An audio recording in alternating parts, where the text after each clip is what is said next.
Allez, on va parler d'argent. Mais attention, pas des chiffres compliqués ou des graphiques à n'en plus finir. Non, on va parler de notre relation à l'argent.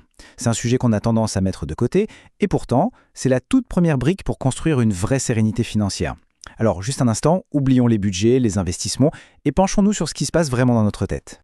Cette question, qui ne se l'est jamais posée? Franchement, comment un truc aussi simple que de l'argent peut générer autant de stress, d'angoisse? On se focalise tout le temps sur la technique. Combien on gagne, combien on dépense. Mais on passe à côté de l'essentiel. Gérer son argent, c'est d'abord et avant tout une affaire d'émotion. En fait, nos décisions financières sont bien souvent pilotées par des émotions très puissantes. La peur de manquer, par exemple, elle peut nous paralyser et nous faire refuser un super projet. Ou la culpabilité de gagner plus que ses proches, qui peut nous pousser à faire des dépenses complètement absurdes. Et puis, il y a la honte de réussir, qui nous mène parfois, sans même s'en rendre compte, à saboter notre propre succès. Tous ces sentiments, ils agissent en coulisses et c'est crucial de mettre la lumière dessus. Bon, alors, comment on brise ces chaînes invisibles? Eh bien, la première étape, c'est de prendre conscience de nos croyances. Ce sont des sortes de règles sur l'argent qu'on a intégrées depuis l'enfance sans même y réfléchir. C'est un peu comme un logiciel qui tourne en arrière-plan sur notre ordinateur et qui définit ce qu'on pense possible ou pas pour nous. En voilà une de croyances super fréquentes, l'idée que l'argent c'est sale, c'est mauvais. Si on a intégré ça, même inconsciemment, on va toujours trouver un moyen de s'en débarrasser. On va dépenser de façon compulsive, on va prendre de mauvaises décisions, tout ça juste pour ne pas avoir à gérer cette chose négative.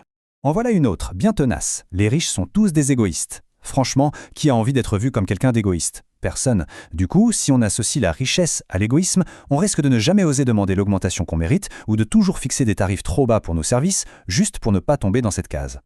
Ah, celle-là, on l'a tous entendue, n'est-ce pas?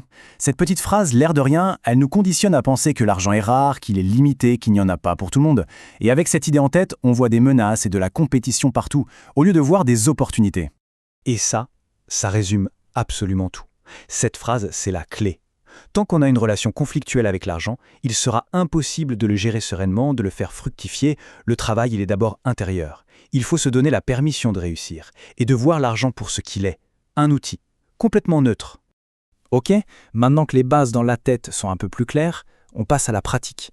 Parce qu'un bon état d'esprit, c'est la base, mais avec un système solide pour le soutenir, c'est beaucoup mieux. Voici donc les 5 piliers pour construire sa stabilité, surtout quand on est indépendant. Ces 5 points, c'est un cadre. Il est simple, mais incroyablement efficace. On va les voir un par un. Séparer, budgétiser, sécuriser, suivre et anticiper. C'est tout simplement notre feuille de route pour enfin reprendre le contrôle. Le premier pilier, et c'est peut-être le plus important, la clarté. C'est simple, il faut une frontière totalement étanche entre le pro et le perso. Le compte pro, il reçoit l'argent des clients. Point. Et depuis ce compte, on se verse un salaire sur le compte perso. C'est vraiment le seul moyen de savoir si son activité est rentable et d'arrêter de mélanger les serviettes et les torchons. Deuxième pilier, le fonds de sécurité. Pensez-y comme un matelas anti-stress. L'objectif, c'est d'avoir de côté de quoi couvrir entre 3 et 6 mois de dépenses vitales. Ça change tout dans la tête. Un client qui paye en retard, une panne d'ordinateur, un petit souci de santé. Ce fonds, il permet de traverser les imprévus sans paniquer. Pour éviter la fameuse douche froide au moment de payer ses impôts ou ses charges, il y a une habitude à prendre, mais tout de suite. À chaque fois qu'un paiement de client arrive sur le compte pro, on met systématiquement de côté entre 10 et 20%. Ce n'est pas négociable. C'est un peu comme une taxe tranquillité d'esprit pour plus tard. Bien. Abordons maintenant un défi majeur. Le grand classique pour les indépendants, les revenus qui font le yo-yo d'un mois à l'autre. Comment on fait pour transformer ce cycle de festin et famine en une vraie stabilité financière? La clé, c'est de se baser sur la réalité, pas sur l'optimisme. On prend ses revenus des 3 ou 6 derniers mois et on calcule la moyenne. Si un mois, on gagne 120 000 euros et le suivant seulement 80 000, on ne base surtout pas son budget sur 120 000 euros. On se base sur la moyenne, ici 100 000 euros. C'est ça, notre nouvelle référence. Et là, attention, c'est le secret qui change absolument tout. À partir de cette moyenne qu'on a calculée, on se verse un salaire fixe. Tous les mois, le même montant. Les mois où on gagne plus, l'excédent va dans une réserve. Les mois où on gagne moins, on pioche dans cette réserve pour se payer. C'est la fin des montagnes russes émotionnelles. La stratégie est donc super simple au fond.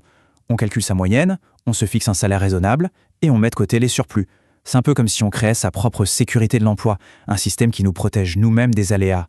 Mettre tout ça en place, ça peut sembler un peu intimidant, je sais, mais la bonne nouvelle, c'est qu'on n'a pas besoin de réinventer la roue. Il existe des outils très simples pour nous aider à rester organisés. Voyons ensemble quelques-uns de ces alliés. Pas besoin d'un logiciel de compteur de prix. Un simple tableur comme Google Sheets peut devenir une véritable tour de contrôle.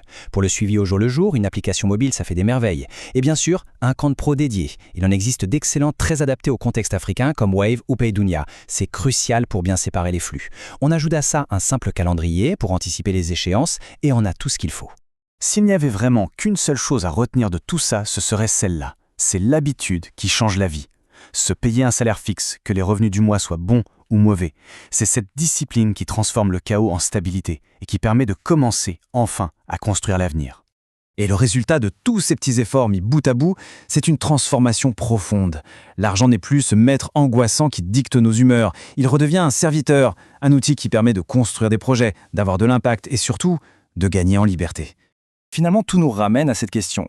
Une fois que la relation est apaisée, une fois que les systèmes sont en place, l'argent redevient ce qu'il aurait toujours dû être, un simple outil.